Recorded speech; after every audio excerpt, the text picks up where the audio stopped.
So I compared moxa in 3 different areas. So looking at the heat that moxa gives off, the infrared radiation given off by moxa, and then also looking at the smoke, specifically looking at the particle density within the smoke. I'm Michael Max, and this is Geological. We're living through an extraordinary moment, and not just as individuals, communities, or nations. We're living through a moment together on a planetary level.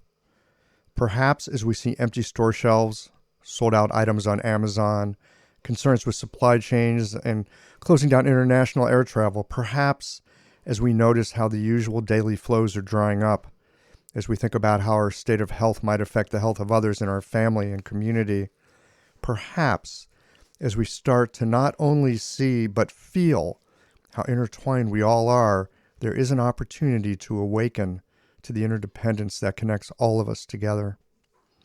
As Chinese medicine practitioners, we tend to trust nature. We pattern our medicine and thinking on the cycles, unfolding, and connections that we see in the natural world. And if we really trust nature, then there is something in this worldwide response to the coronavirus that must be trustworthy. Certainly, from the perspective of a human being, we are facing a pathogenic influence that we've not seen in quite some time. But from the perspective of nature, it could be that we're on the receiving end of an immune response. Nature has its own ways of striking a balance. There are comparisons to the misnamed Spanish flu epidemic of 1918, which also caught the world's attention. But our situation today is different. In 2020, we have international air travel, which allows for faster and more far-reaching transmission. And beyond that, we have an exogenous nervous system that we call the internet. The epidemic of 1918 affected about 25% of the world's population. I don't know the infection rate in terms of how many people harbor the coronavirus in their blood or in their lungs, but I do know that everyone with an internet connection has been infected on the psychosocial emotive level. I'm sure there was plenty of fear during the 1918 pandemic, but today, in our instantly connected world, we contend with a virus that also powerfully affects our mind, and thanks to the internet, that spreads at the speed of fiber optics. Of course, we want to be able to help at the level of the physical body, and lucky for us, this is not Chinese medicine's first time to this rodeo. But just because doctors of the past successfully figured out how to treat epidemic disease, it doesn't mean that we know how to do it. We can certainly look to what they were seeing, but to use those formulas without understanding the illness process they base their thinking on, that would be a mistake. It's up to us to learn to use our Chinese medicine thinking and apply our differential diagnosis so we can most effectively use our medicine. Simply using, air quotes here, antiviral herbs to fight a virus can be a problem. Due to their cold and bitter nature, it could make the problem worse. We can do a lot of good, but we also need to be careful not to do harm. And then there's the deep aspect of fear and uncertainty that's exacerbated by the internet-connected world. And here's a place where we can help, not just by setting up a telemedicine practice, but by using the skills and perspectives that we have with meditation, qigong, herbs, or whatever it is that you might have in your toolkit to help calm the shen, to help people sleep better, to serve as a reminder that the future as pictured in our minds is scary, but for the most part, this present moment, it's probably fine. In fact, it might even be beautiful. And it's worth cultivating this sense of moment-to-moment recognition that life is ever-changing. Life is fleeting, and perhaps even more sacred and beautiful when we recognize our time here is limited. The story we tell ourselves about this moment profoundly affects this moment. Some stillness and love in this time of grace and danger is the medicine we can share that does not require a needle. In a moment, we'll be getting into a discussion about Moxibustion. Not so much from the side of practice, but from the perspective of research. Alice Douglas has loved moxa since before she became an acupuncturist, and she's gone deep into the research on the magic of mugwort. These conversations come to you through the generous support of our sponsors and members. Blue Poppy, your new one-stop shop, has speedy shipping options on everything that you need for your clinic. It's Women's Health Month at Mayway Herbs. Check out their new website for learning resources on helping women with herbal medicine. Are you a creature of habit? How about making a change that helps your patients and the planet with AcuFast needles? And later in the show, raising your fees doesn't have to be a difficult process. Jane has helpful suggestions on making it easy and effective. And finally, have you considered that having a thriving, profitable practice is one of the most healing things that you can do? Julie Bear Don't Walk has, and she can help you do something about it too.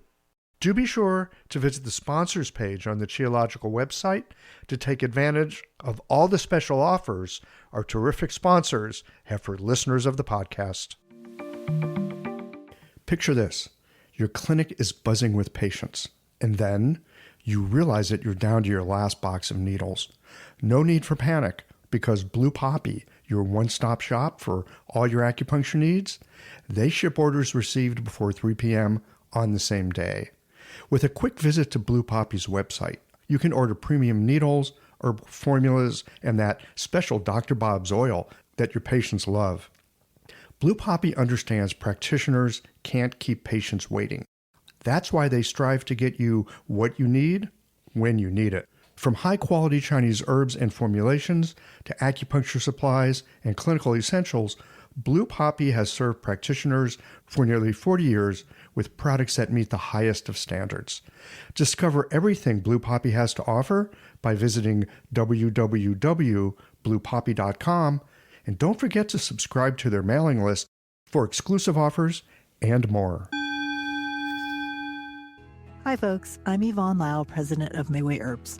May is Women's Health Month, and as a women-owned and women-run business, we especially love how Chinese medicine can support wellness through every stage of a woman's life. So in this month's newsletter and podcast, we're covering topics like PMS, pregnancy, menopause, and osteoporosis. We'll share expert insights and effective treatment strategies you can put to good use in your clinic. Our Plumflower brand line includes herbal tea pills, tablets, extract granules, and organic herbs, all of which you can find on Mayway.com, and where you can also find articles, videos, and other resources to support your practice. Since 1969, Mayway has been a trusted source for high-quality herbal products.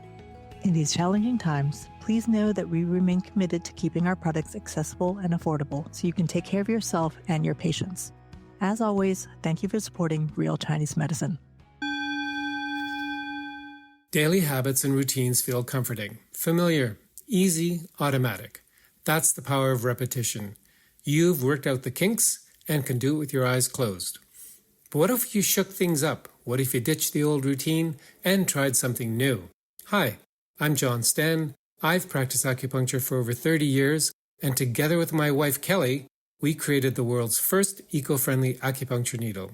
The AcuFast earth-friendly needle system cuts your packaging waste by 60 to 90%, depending upon your needle type, speeds up your needling, gives you more control, and best of all, while you're healing patients, we plant a tree for every 2 boxes your clinic uses. Thousands of acupuncturists have already made the switch. In just the last year, they've helped plant over 16,000 trees. Since we started, that number has grown to over 50,000.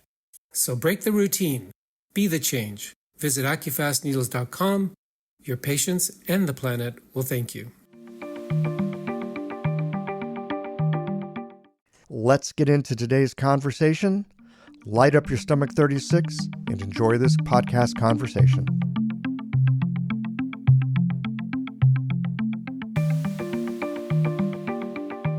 Alice Douglas, welcome to Qiological. Hi, thanks for having me. I'm really excited. I am too.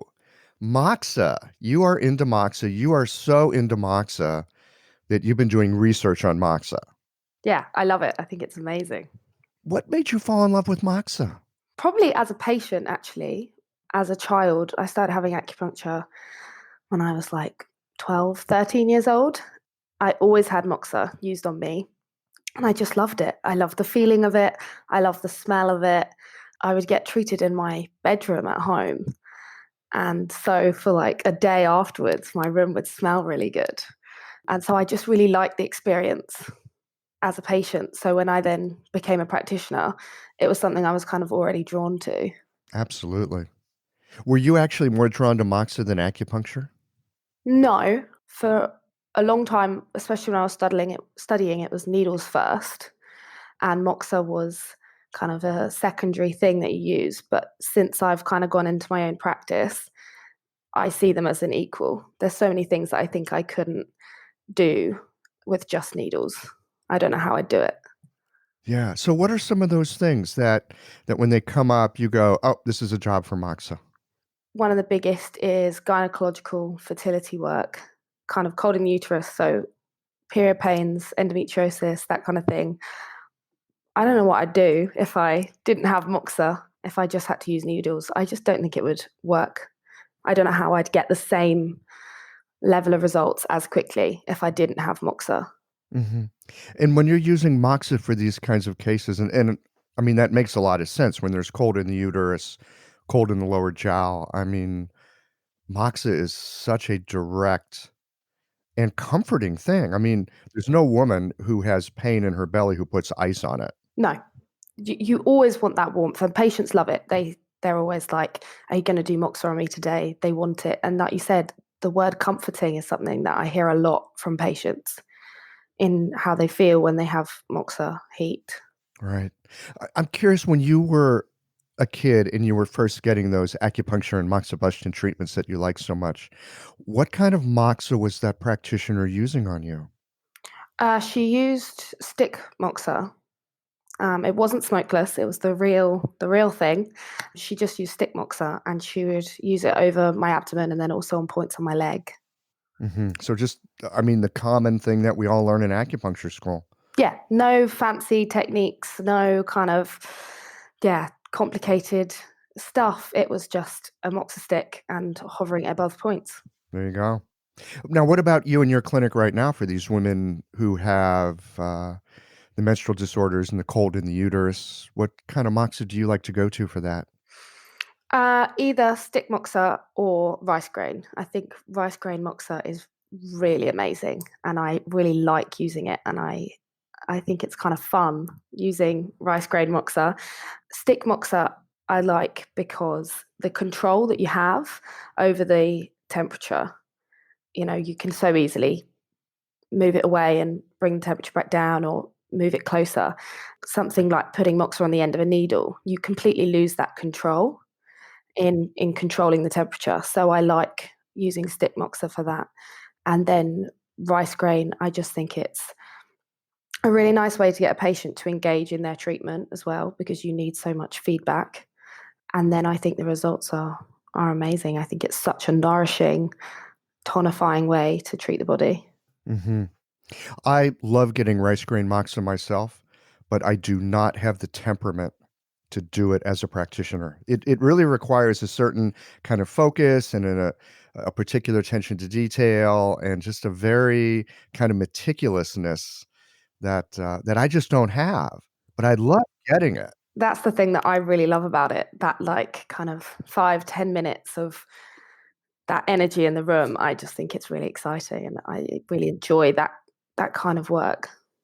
Yeah, well, I think we see this a lot in our profession. Different people will gravitate toward different things, partly because they're effective and partly because, well, I'm just the kind of person that likes these methods and, other methods are more difficult for us. Now, you mentioned that you do both the stick and the rice grain. Do you think they work differently or have different kinds of influence, so to speak, on the body? I tend to use them more in a kind of practical sense. So if I want to heat a larger area, I use a stick because rice grain is far more focused on a specific point that you want to use. I mean, it's almost like acupuncture. Yeah, basically, and it often does feel like that. And I had a patient only last week who I did rice grain, and then I'd finished, and it was on stomach 36, and I walked away, and she was like, "Is there something still on there? Like, have you left a piece that's like burning my leg?" And I was like, "No, there's nothing there." And she was like, "But I can feel this heat inside my leg." And I was like, "No, that's just the residual heat that's been left behind. That's it. That's amazing. That's Yeah, that's what we want. yeah." So yeah, that's how I tend to use them differently. Yeah. I'm curious to know what got you into doing the Moxa research. I mean, I know that you love it. It's a big piece of your practice. I think it's one thing to be a practitioner and to use it and know it in a clinical sense and enjoy being able to help people with it takes another kind of mindset to be able to like dig into research or to be able to bring a research eye to what you're doing and try to understand what's happening. What drew you into that? There's a lot of conversation around the difference between smokeless moxa and smoking moxa, and more clinics aren't allowing you to use normal moxa because the smell, the smoke, all that kind of stuff. And I think it's quite a big conversation of like, does it matter whether we're using smokeless or smoking moxa? And I kind of just wanted to know, does it matter? Does it make a difference? And for me, like I said, I'd always had this pull towards smoking moxa. I've never used smokeless in my clinic, but I'm in a lucky position that I've never had to use smokeless in my clinic. But I wanted to know actually, what's the science saying here? Does it actually matter? Remove my personal preference out of this. What's the science saying? Right. I mean, this is the great thing about science is it's a method where we can have these questions and we can take our own self out of it in a way, but also open up our perspective and really be able to see what exactly is here. Yeah, and I wanted to know, if it's just my personal preference, that's fine too.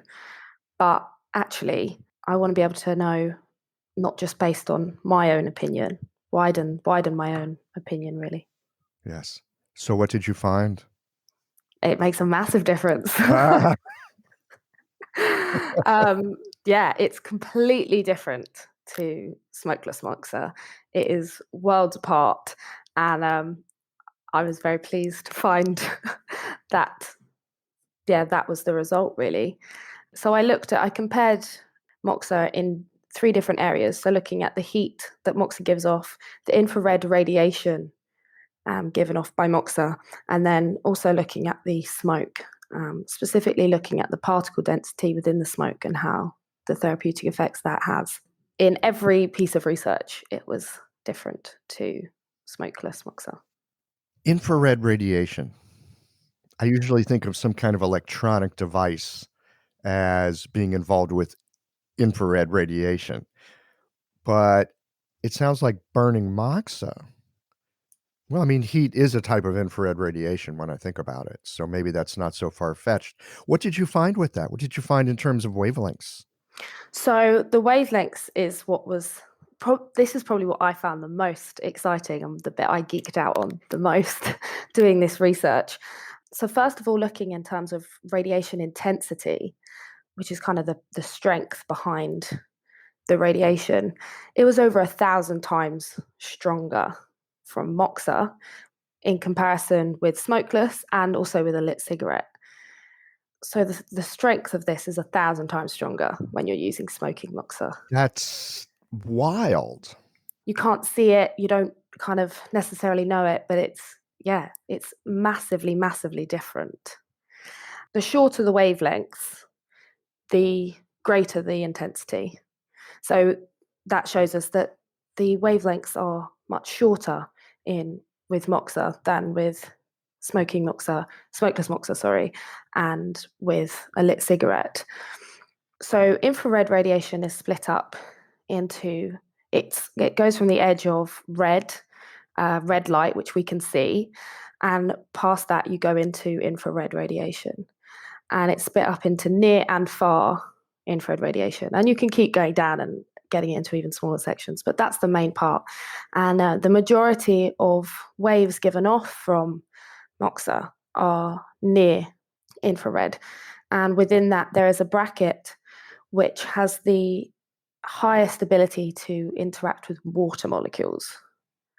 And it's also what can be absorbed by live tissue. There's a window of wavelengths that can be absorbed by live tissue. And these are both the size of wavelengths that is most common in moxa when it's being burnt. So you're having the biggest impact you can basically on these water molecules. And what you cause to happen is essentially kinetic energy, and you cause the hydrogen bonds within the water molecules to start moving. And once you start doing that, there's research coming away from Chinese medicine, just looking into the behavior of these hydrogen bonds within the body. You're moving into increasing all different kinds of biochemical reactions. You're increasing cellular activity, you're inducing cell division, just, a whole host of different things, increasing blood flow. So those are all the things that moxa, we can prove now, has got the power to do. So it basically ramps up bioactivity. Yeah. You just get the body working that bit harder. And it has this particular wavelength that's like the sweet spot for interacting with water. Yeah, basically. Which we're 70% composed of. It's most of what we are. And moxa can directly affect it. Fire and water, we know about that in Chinese medicine. How did you measure this kind of a thing? I mean, are there like special instruments? How do you know that you've got a certain kind of wavelength coming off of this stuff?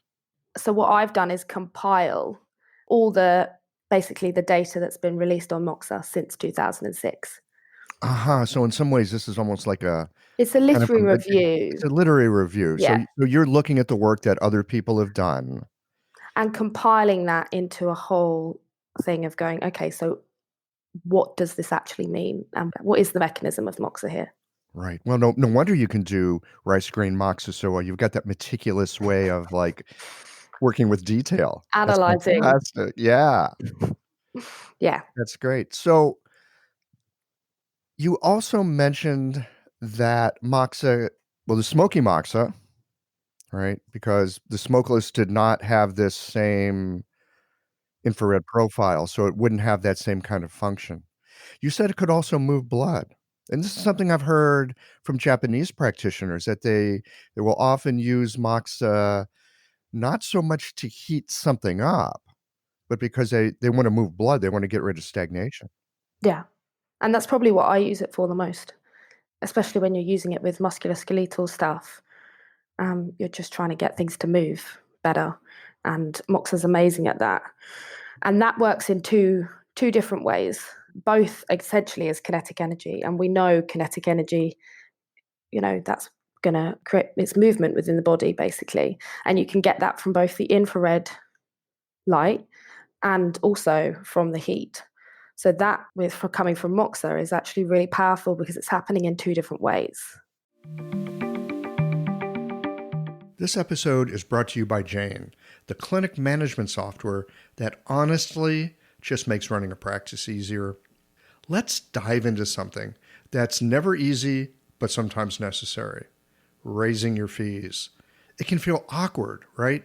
But here's a tip that can really help. Consider offering flexibility to your patients as you introduce the change. When patients face new fees, it's natural for them to feel uncertain or concerned. That's where flexibility can really make a difference. Offering options like a phased increase, suggesting a payment plan, or even taking a moment to talk things through can help to ease the transition. These thoughtful gestures show your patients that you're listening and care about them, which strengthens the trust you've worked so hard to build.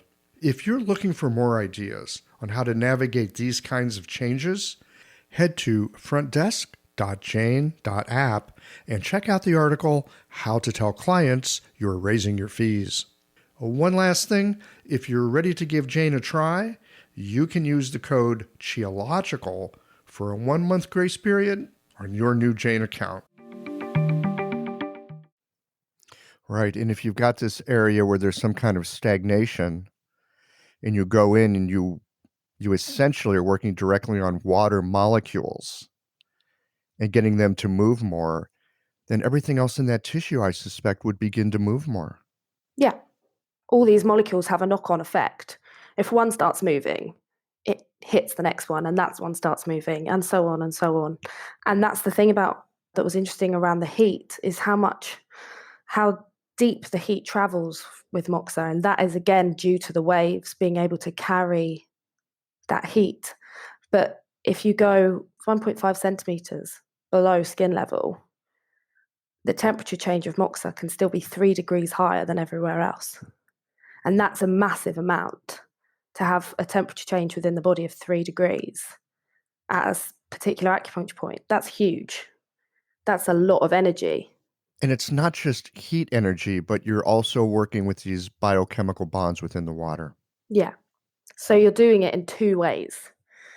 So that's where, we can get amazing benefit from applying heat to the body. Heat therapy has been used, forever, and it's used in so many different ways. And that's where smokeless moxa has a total purpose. It's still a heat therapy and it still has therapeutic effects. But it doesn't go as deep. It doesn't go as deep within the body, and it doesn't have that radiation intensity. So it's still working, it still has a purpose. But when you compare it with moxa, it's not having that that 2 ways of having that effect. Right. I've heard, and I remember teachers saying this to me when I was in acupuncture school, how moxa has this deep heating ability. Yeah. And I always wondered about that. It's like, really? Is that true? Are you just telling me this because you're an acupuncture teacher and you like moxa? I mean, I've always been kind of a skeptical character.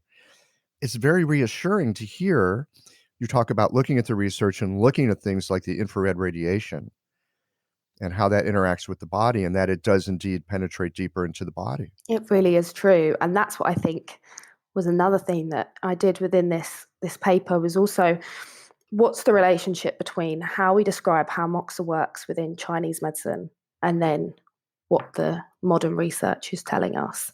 So within Chinese medicine, we've got heat, acridity, and bitterness. That is how we describe how moxa has its therapeutic effects. And this acridity creates movement within the body.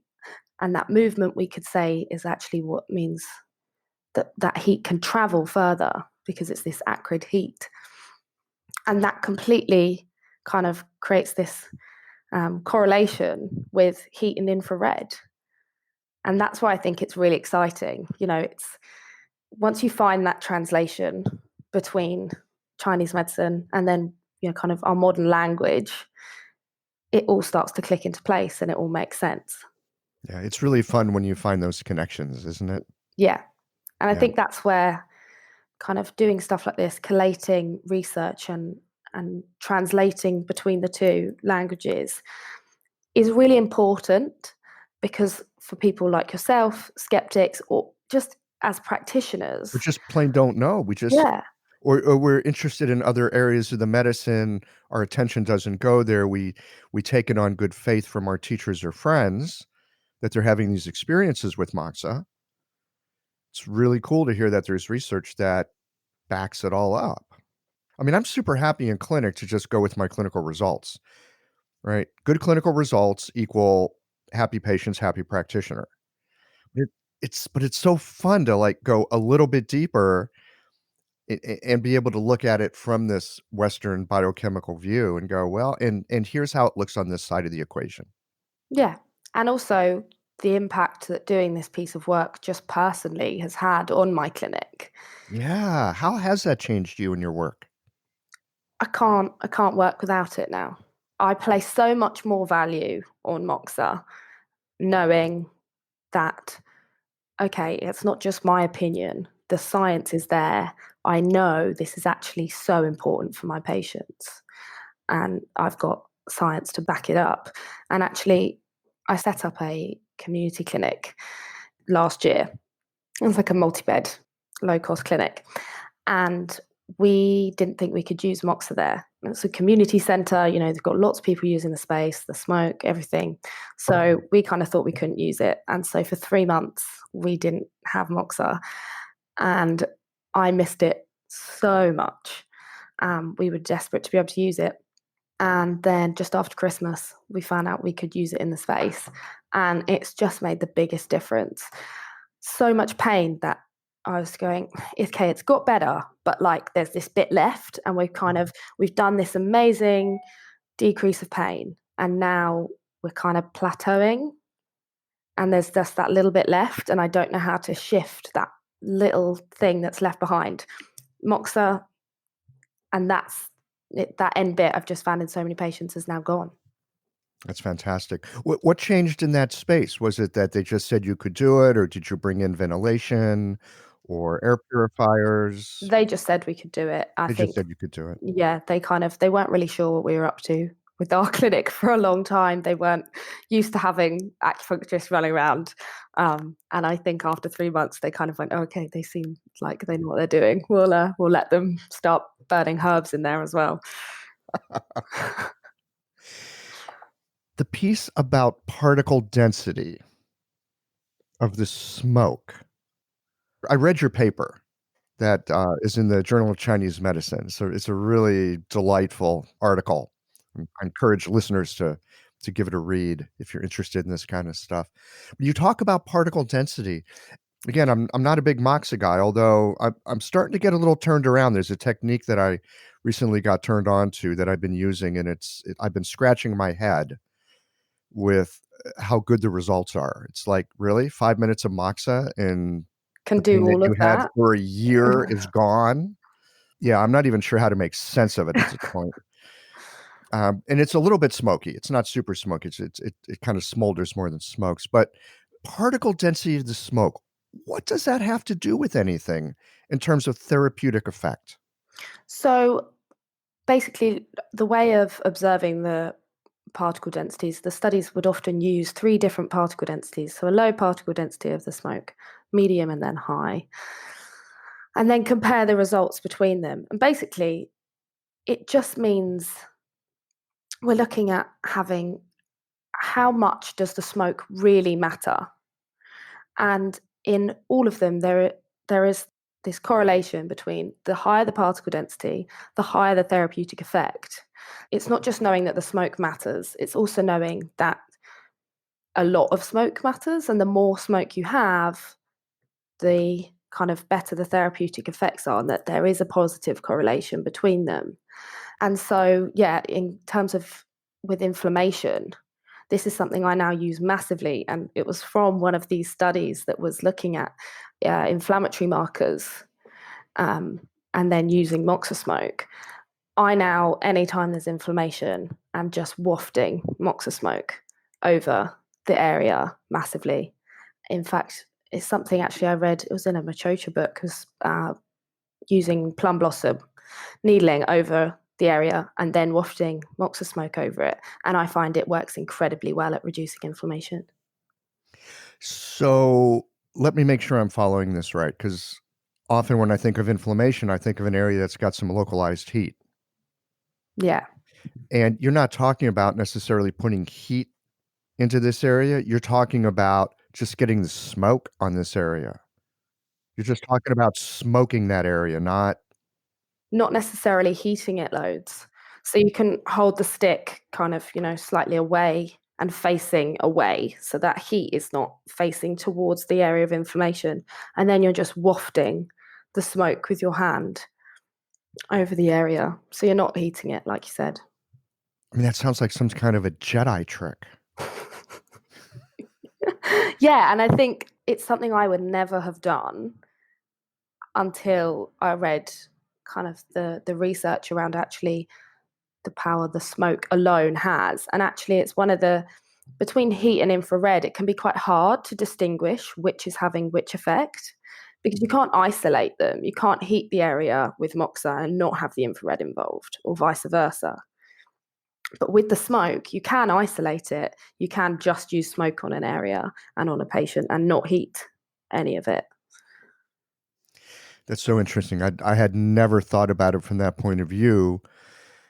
But as we're having this conversation, this may be a little bit off and shows you where my mind goes. But I'm thinking sometimes you can get like really nice smoked fish or smoked meat, right? And like cherry wood smoke is different than like alder smoke. And that's different than like, another kind of smoke.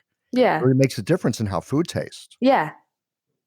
So, yeah, there is something about the smoke itself in that case. That's super. Wow.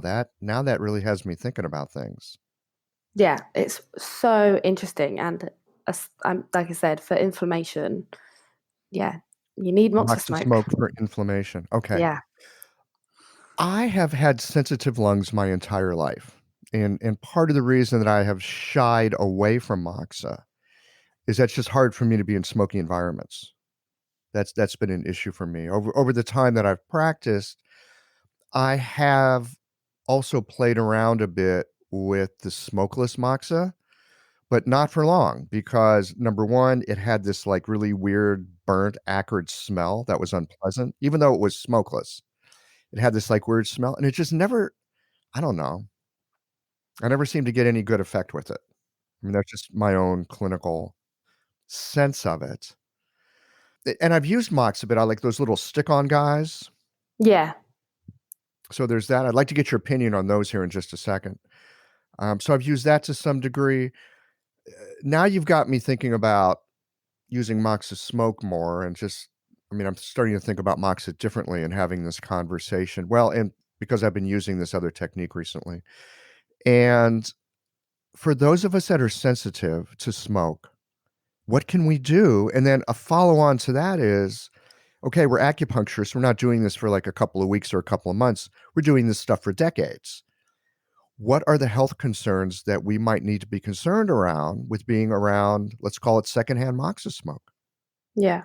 And I think this is a big thing, and this is one of the issues around why less and less people are using moxa is this concern. There was a really interesting study done that put mice in glass boxes for 8 hours a day filled with moxa smoke. And again, there were 3 different densities of particles. And they did it for 100 days in a row. There were no changes to lung function in any of the mice, but there were some adverse events in terms of lung inflammation after this time. Now, this obviously we don't need to really consider patients in this because they're never going to be exposed to that level of moxa especially at the densities that were being used. They were literally like in these little boxes that were completely filled with smoke. So in terms of a patient perspective, we don't really need to worry about that. But for practitioners, that is a concern. And I think that's one of the problems is there aren't really any guidelines or advice given as to how, as practitioners, we need to keep ourselves safe in using moxa. So the right level of ventilation, that kind of thing. I was never taught that at school.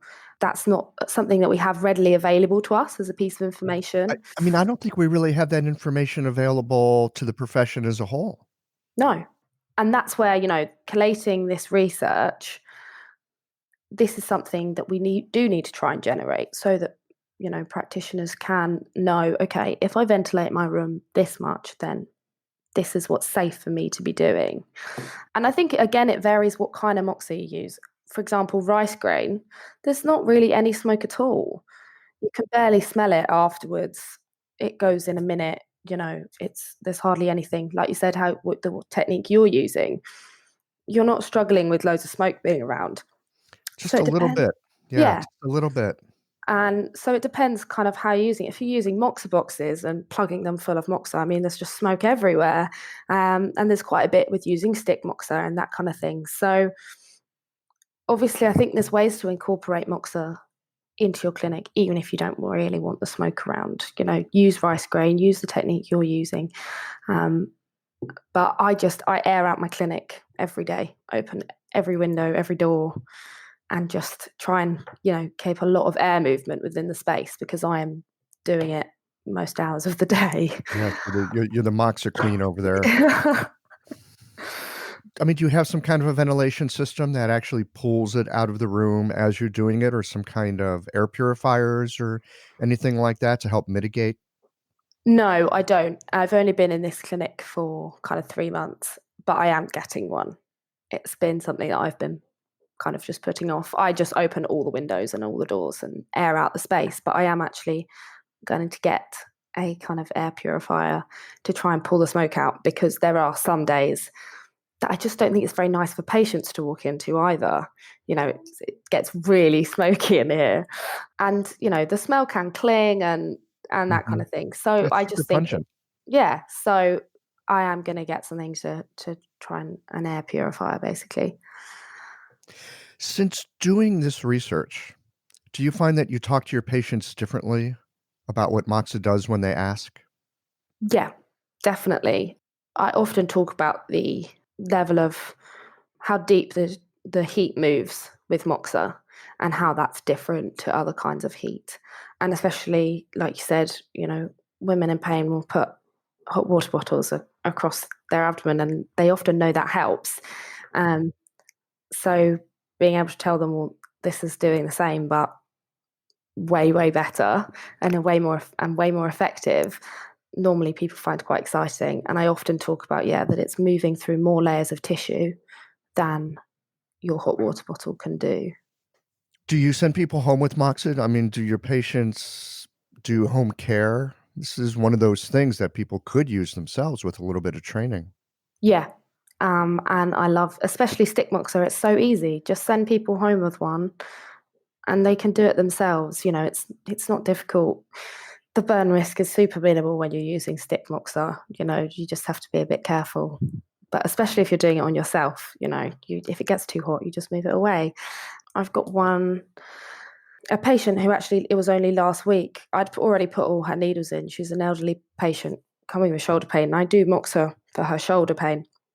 But she had inflammation around her thumb, and she just told me about it kind of halfway through the treatment. And she'd been putting deep heat on it, just like the gels and stuff. And it was always very short term kind of relief, but she used them and she found that they did help a bit. And I'd already put on the needles in, and I'd put in quite a few. I didn't really want to do any more. So I just thought, I'll just do moxa on it alone. And after one session of just putting moxa heat on it, using stick moxa, the pain is just basically gone, which is incredible. But for her, I'm just next time I see her, I'm just going to give her a stick of moxa, teach her how to use it. And if that pain ever flares for any reason, she can just do that herself at home. It takes 5 minutes. It's not much longer than just rubbing the gel on, really. And she's going to be without pain. So yes, I love sending people home with it. And again, gynecology, when people are having period pains, you're not necessarily there to do anything. So having that they can take home with them, and whilst they're in pain, just be doing it, or even better, teach someone else to do it for them. Mm-hmm. Yeah, I mean, it's a thing that family members could easily do for each other. Yeah, I have got my family members to do it to me Very at good. times, make them work. Do you use moxa boxes, like big smoky moxa boxes, with your fertility patients, or are you mainly using the pole moxa with them? I'm mainly using stick moxa. Yeah, so really super simple stuff. Yeah. I mean, I'd love to learn more techniques of using moxa, and I think that's definitely something that I'm super interested in doing, is going and learning those much more complicated techniques and doing all of that stuff. But you don't need it. You just need a stick moxa and you're good to go, really, and have amazing effects. Having a thriving, profitable practice is one of the most healing things you can do as a healthcare practitioner, because a robust business is the ultimate expression of vital chi, and that's the heart of our medicine. I'm Julie Bairdontlock, and I help practitioners grow nourishing, profitable, authentic businesses that embody the generative cycle of Chinese medicine. This isn't about all yang all the time. It's about expanding your own internal capacity, growing collaborative relationships with your patients for ethical patient retention, and marketing as an extension of this medicine, not a necessary evil. You already know that everything is connected in your patients' lives and bodies. The same is true for your business. When we align your systems, your schedule, your pricing, and your offerings with you, we create flow, which means more spaciousness, more impact, and more joy. When you are in the flow, fully resourced in terms of chi, time, and money, your business becomes a source of healing, not just for your patients, but for you. Let's grow something rooted, radiant, and real. Visit lifeflowconsulting.com to learn more. What about those little stick-on moxas? Now, I know that there are some stick-on moxas that are the smokeless, but there's also some that are a little bit smoky. In fact, they often leave a little oily residue. after you take them off. Mm. What do you think about those? I don't use them. If I'm going to put moxa directly on the skin, or like, I want to do it myself. And again, I think it comes down to control. You have so much more control over the temperature, the size, how much heat you're using, how big an area you're affecting.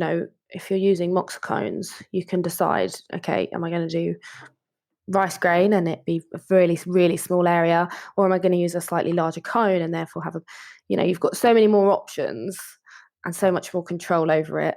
Can you tell I'm a bit of a control freak? Well, you're meticulous in what you do. And so, yeah, I much rather be making, using Moxapunk and making it myself. Yeah. Have you found that different grades of moxa have different, let's call it therapeutic or heat or infrared profiles? So this is what, unfortunately, there's not enough research to actually go into, because I started trying to look at this, actually. What's the quality of the moxa like? And what impact does that have? Because surely that must make a difference. We know that the quality, and if you look in herbal medicine, that makes a massive difference. So it must matter. Firstly, the studies don't state where their moxa come from, what kind, anything like that. They don't give you any details other than how they're using it. So already you haven't got a lot to go on. The only thing was one that was really interesting, which was looking at the different amounts of flavonoids within moxa and how that changed based on the moxa storage process and how we get the floss. And so flavonoids are metaboloids found in plants and fungi, and they themselves are not entirely understood of how they affect human physiology, but we do know they're anti-inflammatory, they're anti-carcinogenic, they're anti-mutagenic. So we know they're good.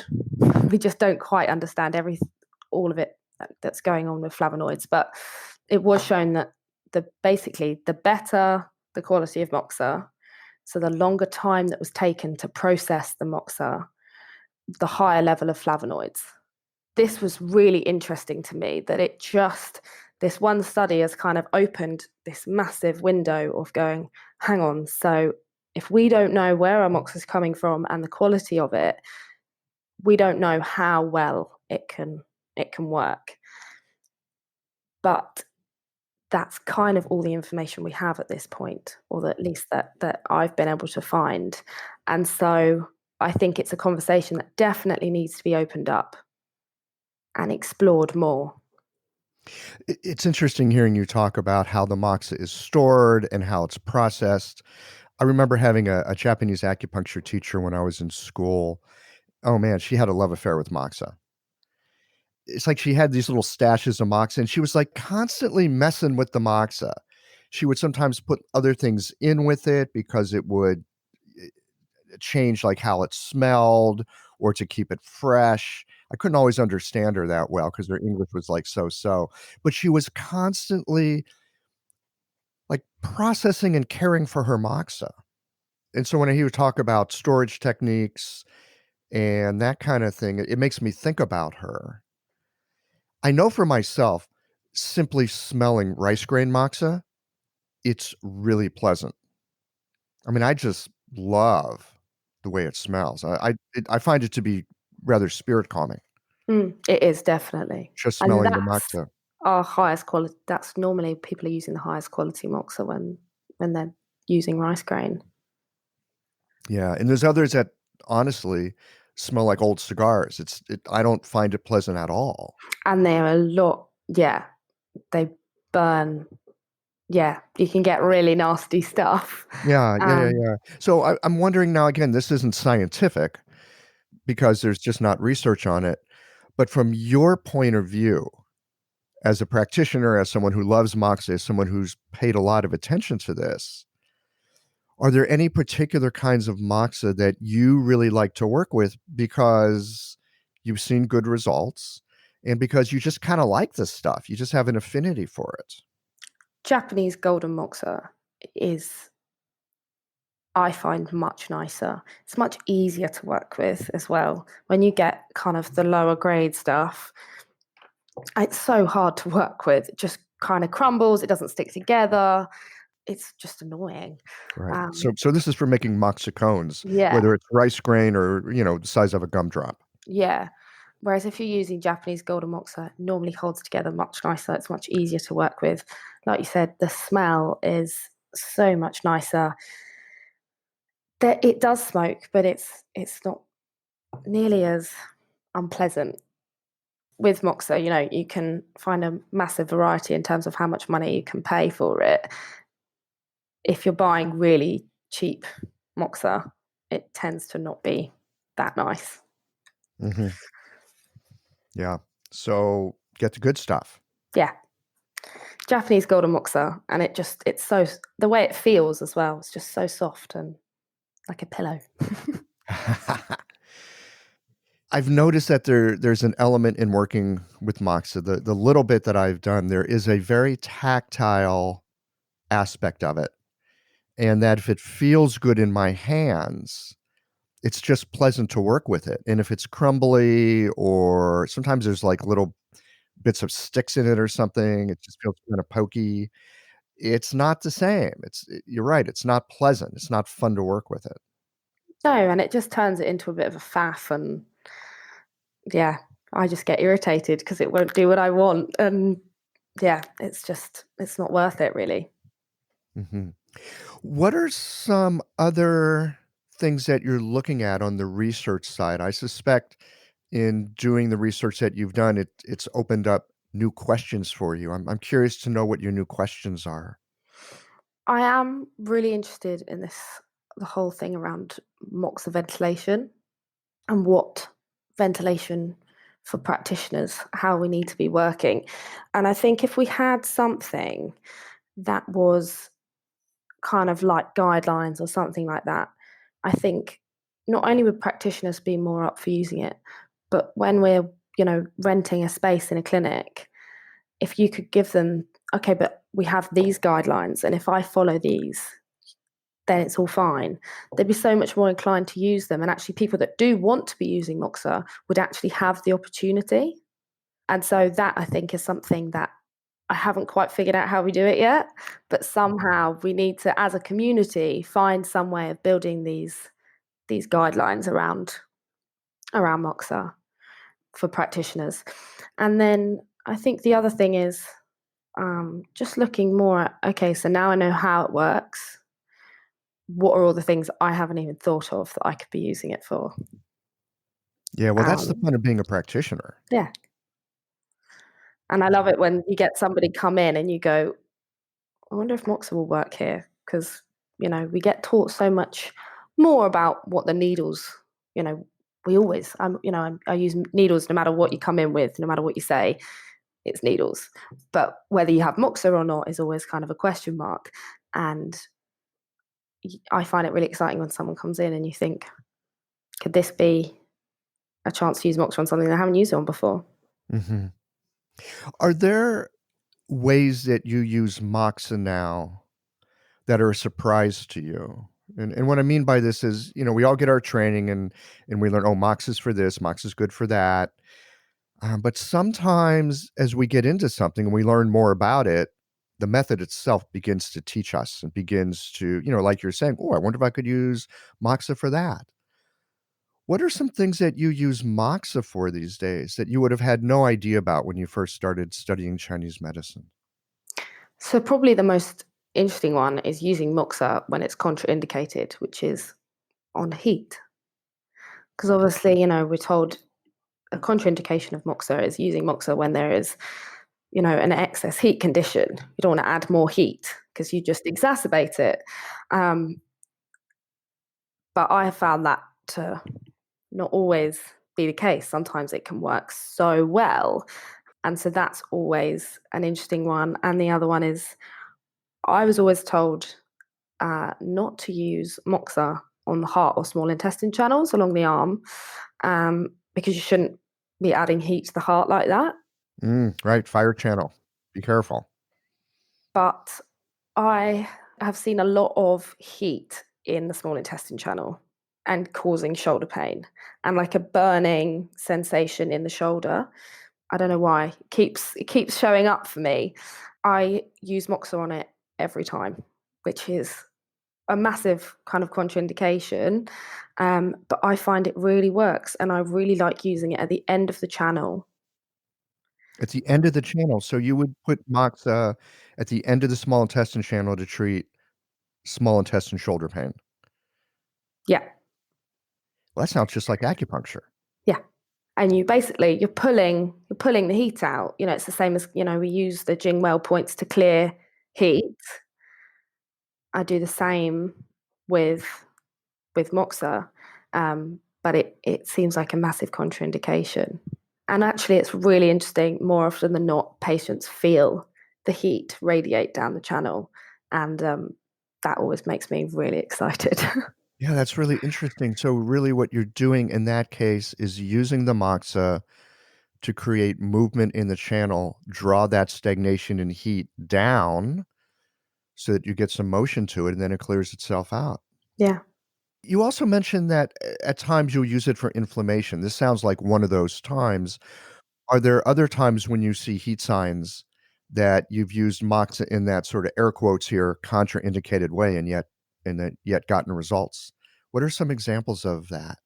One would be this thumb that I was mentioning just before that happened last week. It was red, inflamed, felt warm to touch. There, I was quite lucky because the patient had been using deep heat and had found benefit. So I kind of already knew heat helped. Mhm. Um, It helps when they tip us off to things that are helpful. yeah. Because sometimes, you don't know, and there is a chance that using moxa could exacerbate it. Although I do have to say, I've never had that, but I know other practitioners have. That they've used moxa on something that's hot and it's just made it worse. So you do have to be cautious. But when they come in and they go, "Well, heat helps," you're going, "Okay, well now I don't really need to worry so much because you've told me I'm going to do the right thing."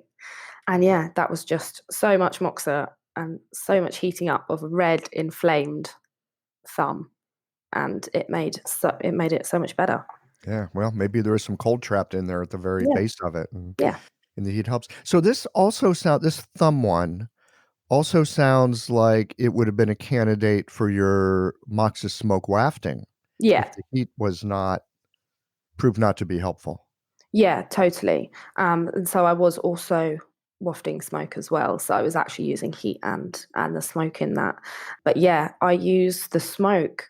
I am still cautious using heat on heat, but when it's just wafting over the smoke, it doesn't kind of worry me at all in terms of exacerbating the condition because that's not heat. That's just the smoke. That's just smoke. That's the particle density, and in the smoke seems to be anti-inflammatory. Yeah, It seems to reduce heat. yeah, Wow, it's gonna take me a little while to get my head around that one. Actually, it may not take that long to get my head around that one. I've been playing around with this Antake warm bamboo method. Are you familiar with this? no, not until you told me about it. Okay, episode 106, Orin Kaviti. And you take a little piece of bamboo and you stuff it full of moxa and you light it. And then you tap. Well, there's a bunch of ways of doing it. You can roll on the channels, but a lot of it involves tapping on the channel, which will send some heat in. But there's also a little bit of smoke. The thing, it's not super smoky, but it smolders.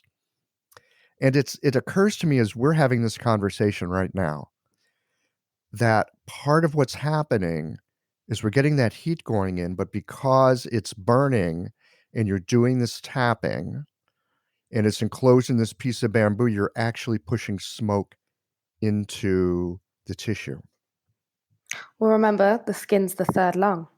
The skin is the third lung, and this method actually pushes smoke in. That's all of a sudden now I'm looking at this and going, oh, that would be super helpful. Yeah. And might explain why I'm seeing some of the results that I'm getting with it. I've had some patients recently. Sometimes people will say, "Oh yeah, it feels better." but they're just saying it with their mouth. And then Yeah. sometimes you look at a person's expression and their eyes are like bugged out a little bit and they're like tilting their head and they're furrowing their forehead because it's like, what the heck? Where's the pain? And you can see the expression of like utter surprise. Yeah. And I I've love that. noticed that with these patients recently. And it's like curious. It's like, how is it that this is happening? And I don't think I could get those faces if I didn't use Moxa. I don't know how I would do that with just needles. I just don't know what I'd do. All right. Well, the way the word acupuncture is written in Chinese, I'm sure you know this. Our listeners probably all know this. It's needles and moxa. I mean, that's how you write acupuncture. It's a biome in Chinese. It's 2 characters. And it's both of these things. And I think that just shows how much significance is put on Moxibustion. It's half of acupuncture. It's not its own therapy that exists. You have acupuncture and then you have this as like an add-on. They are equal partners, and I think that's represented in how it's written in Chinese. Mm-hmm. So beyond the research that you love to do, and thank you for your contribution with that. Thank you. Are there other kinds of moxa, or, I mean, do you look into the history of it? I mean, what other ways do you take that curiosity of yours and go into the realm of moxa to go and learn about it? What are some of the resources that you love to go to? The thing that probably captured my interest in Moxa research was the Moxa Africa project. I don't know if you've heard of it. Yes, Merlin Young. Yeah. He's also been on the podcast. He is, yeah. I mean, there's his book, which is all about Moxa, and the Moxa Africa study. And they're probably where I started kind of an obsession with Moxa. If you haven't looked at either of those, they're totally worth it. And I think they're massive eye openers into acupuncture, with Moxa kind of being at the forefront rather than in the background. Mm-hmm. Yeah, I think he's got a couple of books out along with that Moxa Africa project. I'll make sure all that stuff is on the show notes page. Perfect. So that people can just go to it and check it Yeah. out. Yeah. Anything else that you would like to share with our listeners about Moxa before we start to wind this down for today? I don't think so. Just if you're not using it, then you need to start, because I think it's really amazing. And if you're worried about it, just start. I think if people don't use Moxa for a long time, they're a bit cautious and a bit kind of nervous of how to use it. Well, just grab a Moxa stick and just start doing it. Don't worry about the complicated stuff. I don't use any of that. Just grab a Moxa stick and start warming up points. All right. Grab the Moxa and have at it. Yeah. Wonderful. Alice, thank you so much for your time today. It's been a delight. No, thank you so much for having me.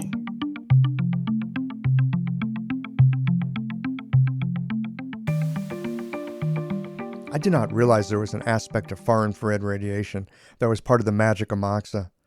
I don't really have a mind for research, but I sure do like talking to people who do. As we move into a time when we might not be able to connect as much in person as we'd like, we will be more reliant on our digital communications. Qiological is here to help you stay connected to our community. Remember, all crisis also brings opportunities. It's a good time to ask yourself the question, how can I serve when I don't have access to the tools of my trade? Well, here we are at the end of this episode. If you've listened up to this point, you're either a rabid fan of Qiological or the forward button on your podcast player stopped working. If you are indeed a fan of the podcast, you can help us to bring new episodes to our community of practitioners by supporting us with a membership or a one-time contribution. Details, of course, are on the website. That's it for today, friends. Join us again next Tuesday for another thoughtful episode of Qiological.